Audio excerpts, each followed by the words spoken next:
এদিকে ছাত্র সংসদ নির্বাচন ঘিরে ক্যাম্পাসে ক্যাম্পাসে উৎসবের আমেজ।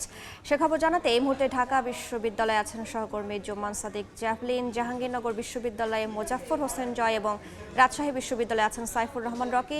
সরাসরি প্রথমেই যাচ্ছি জ্যাভলিনের কাছে। করছি ঢাকা বিশ্ববিদ্যালয় এবং আপনারা জানেন যে আসলে গতকালকে যেই আনুষ্ঠানিকভাবে প্রচার প্রচারণা সেটি শুরু হয়েছে এবং আজকে দ্বিতীয় দিনের প্রচার প্রচারণা সকাল থেকে এখনো পর্যন্ত কিছুটা ঢিলঢালাভাবে প্রচারণা করছেন। এখানে আমরা বেশ কিছু স্বতন্ত্র প্রার্থীকে দেখছিলাম ডাকসুর সামনে মধুর ক্যান্টিনে তারা প্রচার প্রচারণা করছেন। এছাড়া প্যানেল ভিত্তিক যে প্রচারণা সেটি কিন্তু কিছু কিছু যে প্যানেল, দুটি প্যানেল আমরা ইতিমধ্যে দেখেছি তারা প্রচারণা শুরু করেছেন। অপরাজয় ৭১ এবং অদম্য ২৪ নামের যে প্যানেলটি রয়েছে এই তাদের প্যানেলের প্রচারণা কিন্তু কিছুক্ষণ আগে এখানে আনুষ্ঠানিকভাবে তারা শুরু করলেন। ভিসি চত্বরের সামনে তারা এখানে ফুল দিয়ে শ্রদ্ধা জানালেন এবং এর পরবর্তীতে কিন্তু আমরা দেখছি যে এখানে আশপাশে যারা আসলে শিক্ষার্থীরা আছেন তাদের সঙ্গে কুশল বিনিময় করছেন এবং তাদের যেই ভোটের প্রচারণা সেটি তারা চালাচ্ছেন।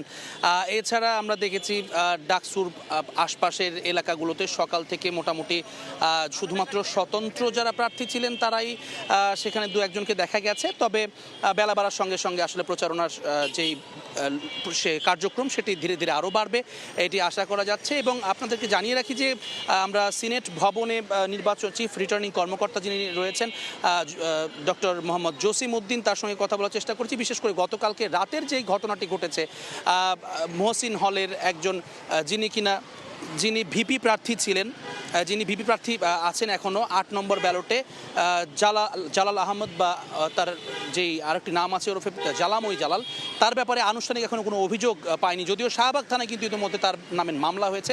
তবে এই বিষয়ে যে আচরণবিধি সম্পর্কিত যে টাস্ক ফোর্স রয়েছে সেখানে অভিযোগ পাওয়ার পরে সিদ্ধান্ত নেওয়া হবে এমনটি কিন্তু আমাদেরকে তারা জানিয়েছেন এবং এখনও পর্যন্ত তারা আনুষ্ঠানিক কোনো অভিযোগ পাননি। তো এই ছিল এখনও পর্যন্ত ডাকসুর নির্বাচনের প্রচারণা এবং গতকালকে রাতের সবশেষ ঘটনা। আমরা চলে যাচ্ছি জাকসুতে, সেখানকার নির্বাচনের খবর জানাচ্ছেন সহকর্মী জয়। আমি বর্তমানে রয়েছি জাহাঙ্গীরনগর বিশ্ববিদ্যালয়ের সিনেট হলে, যেখানে মূলত জাহাঙ্গীরনগর বিশ্ববিদ্যালয়ের নির্বাচন কমিশন অবস্থিত। জানেন যে পূর্ব নির্ধারিত সময় অনুযায়ী আজকে কিন্তু ২৭৬ জন যে প্রার্থী আছে তাদের মধ্যে থেকে ২০টি মনোনয়নপত্র অবৈধ ঘোষণা করা হয়েছিল। তার জন্য আপিল শুনানির দিন আজকে নির্ধারিত করা হয়েছে এবং সেই দিক থেকে কিন্তু গতকালকে কিন্তু আমরা দেখেছি যে ১৩টির মতো আবেদনপত্র জমা পড়েছে নির্বাচন কমিশনের কাছে। সেই আবেদনের আজকে হিয়ারিং চলছে এবং শুনানি চলছে। ছোটোখাটো কিছু ভুল, তথ্যগত ভুল এবং বিশেষ করে সমর্থনকারী বা শনাক্তকারীর যে ধরনের নাম্বার বা আইডি কার্ড নাম্বার, অনেকগুলি আইডি নাম্বার, এই সমস্ত ভুল যেগুলো ছিল সেগুলোকে ইতিমধ্যে নির্বাচন কমিশন সেগুলো সংশোধনের জন্য তাগিদ দিয়েছেন। একই সাথে কিন্তু কিছু কিছু জটিল সমস্যাও রয়েছে। যারা শিক্ষার্থী নন তারাও আবেদন করেছিলেন, অনেকেই তাদের নামও বাদ পড়ার সম্ভাবনা রয়েছে এবং সব মিলিয়ে এখনও পর্যন্ত হিয়ারিং চলছে এবং হিয়ারিং শেষে অর্থাৎ নির্বাচন কমিশনার বিকাল ৪টা নাগাদ ঘোষণা করবেন যে মূলত কারা এই প্রার্থিতায় জয়ী হচ্ছে এবং কারা থাকছে, নির্বাচন করতে পারবেন, তাদের বৈধতা থাকছে। তাদের নিয়ে নির্বাচন কমিশন বিকেল ৪টায় জাহাঙ্গীরনগর বিশ্ববিদ্যালয়ের যে সিনেট হল রয়েছে এবং যে নির্বাচন কমিশন রয়েছে সেই অফিসেই তারা প্রেস ব্রিফিংয়ের মাধ্যমে জানিয়ে দেবেন বলে আমাদেরকে জানিয়েছেন। একটি জিনিস জানিয়ে রাখতে চাই, জাহাঙ্গীরনগর বিশ্ববিদ্যালয়ে মূলত নির্বাচনী প্রচারণার প্রায় শেষ, নির্বাচন শুরু করার আগ মুহূর্তে কিন্তু রয়েছে। কারণ হচ্ছে জাহাঙ্গীরনগর বিশ্ববিদ্যালয়ে ইতিমধ্যে নির্বাচন কমিশন কর্তৃক সকল আনুষ্ঠানিকতা সম্পন্ন করা হয়েছে এবং ২৯ তারিখে মূলত নির্বাচন কমিশনের পক্ষ থেকে বলা হয়েছে সেদিন থেকে নির্বাচন প্রচারণায় অংশ নিতে পারবে প্রার্থীরা। এই ছিল জাহাঙ্গীরনগর বিশ্ববিদ্যালয়ে নির্বাচন সংক্রান্ত বিষয় আদি। আমার কাছে এই তথ্য নিয়েই আমি জাহাঙ্গীরনগর বিশ্ববিদ্যালয়ে রয়েছে এবং আরও নির্বাচনের খবর জানতে আমরা চলে যাব রাজশাহী বিশ্ববিদ্যালয়ে। সেখানে রয়েছে সাইফুর রহমান রকি। আগামী ১৫ সেপ্টেম্বর অনুষ্ঠিত হওয়ার কথা ছিল রাকসু নির্বাচন। রাকসুর পাশাপাশি সিনেট ও হল সংসদ নির্বাচনও অনুষ্ঠিত হওয়ার কথা রয়েছে। মূলত ৩টি ব্যালটের মাধ্যমে এই নির্বাচনটি অনুষ্ঠিত হওয়ার কথা রয়েছে। সেই লক্ষ্যে তফসিল অনুযায়ী নির্বাচনী আগে যে কার্যক্রমগুলো, বিশেষ করে মনোনয়নপত্র বিতরণ কার্যক্রম, সেটি আজ ৪র্থ দিনের মতো চলছে।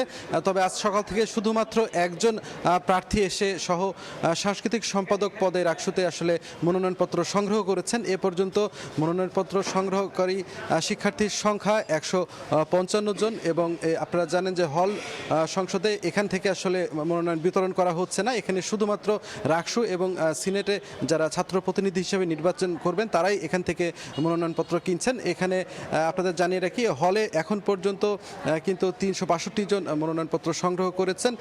পাশাপাশি এখানে সিনেটে এখানে 17 জন মনোনয়নপত্র সংগ্রহ করেছেন এবং তারা প্রার্থী হওয়ার জন্য মনোনয়নপত্র সংগ্রহ করেছেন। আপনাদের জানিয়ে রাখি যে রাকসু নির্বাচন নিয়ে আসলে বেশ কয়েকটি ছাত্র সংগঠনের মধ্যে ছাত্রদল সহ বেশ কয়েকটি ছাত্র সংগঠন নির্বাচন পেছানোর দাবিতে কিন্তু তারা জানিয়েছিলেন নির্বাচন কমিশনারের কাছে এবং এই দাবির প্রেক্ষিতেই মূলত সার্বিক বিষয় নিয়ে এখানে আলোচনায় বসেছেন রাকসু নির্বাচনের পরিচালনার দায়িত্বে যেসব শিক্ষকরা রয়েছেন তারা এবং কিছুদিন এই নির্বাচন পেছানোর একটি আভাস পাওয়া যাচ্ছে তাদের ভেতর থেকে এবং কয়দিন পেছাবে আমরা কিন্তু এমনটি আসলে জিজ্ঞাসাও করেছিলাম যেখানে যে শিক্ষকরা রয়েছেন তারা যেটি বলছেন যে আসলে নির্বাচন তারা 10 থেকে 15 দিন পেছানোর একটি পরিকল্পনা রয়েছে। তবে আর কিছুক্ষণের মধ্যে আসলে তারা মিটিং থেকে বের হলেই এই ডেটটি আসলে আমাদেরকে জানাবেন বলে তারা জানিয়েছেন। তো এই ছিল আমার কাছে এখন পর্যন্ত মনোনয়ন বিতরণ কার্যক্রমের সর্বশেষ।